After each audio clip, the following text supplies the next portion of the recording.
Isang magandang araw mga Perkoy, magsasagawa na naman tayo ng mga makabuluhang mga komento sa laro ng SMB kontra Northport Batang Pier.sa pangunguna ng kanilang coach na si George Gallant sa koponan naman ng Northport si Coach Bonitan naman. Sa puntong ito ng first quarter, walang magawa ang koponan ng Northport Batang Pier sa sunod-sunod na pananalasan nina Chris Ruz, Sid Perez at Junmar Pejardo. Ang galing naman ng tatlong shooting guard nato, di Tingnan ninyo mga nagmimintis. Perkoy, ang galing talaga ni Super Marso, kung kaya lang sana nila pigilan, mukhang kaya naman sana, kaya lang marami pa silang problema sa ibang player.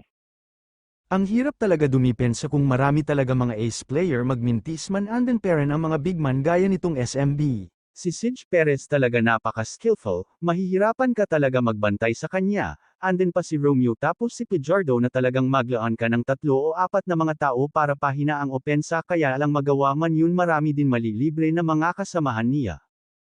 Si Sid Perez sa mga bumabantay mapailing ka na lang talaga gaya nito.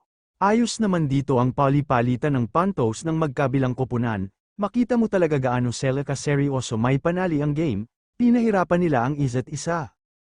Perez de Brundial ayos din. Ganda din ng paahan ng bola ni Sid Perez, at Brundial kasama din si Pijord Zero, napakaayos talaga.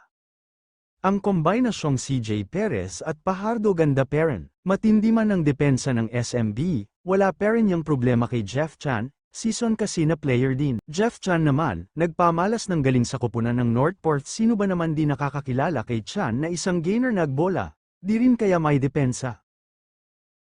Nakamamangha talaga.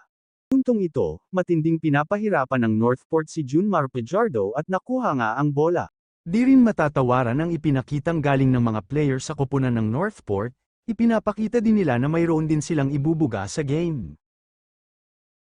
Makikita dito sa play na to gaano pinapahirapan ni Jerenting ang kanyang mga kalaban, nandun pa sina Mutao Toa at ibang mga legit na player na talaga naman sakit sa ulo ng Northport. Makikita mo dito gaano din katindi ng opensa ni Jerenting ng Smound, pinasabay lang kalaban. Sa game na to, bagamat nakuha ni Romeo yung bola sa point guard ng kalaban, pero di rin siya nakalosot sa high fly block sa kanya. Pero sa susunod na atake galing kay Jerenting di na nila napigil sa depensa. Ang galing naman talaga ng game plan defense ng Northport Sa bandang huli, nananaig pera ng game plan sa laro ng SMB. Marami pong salamat sa inyong panunood.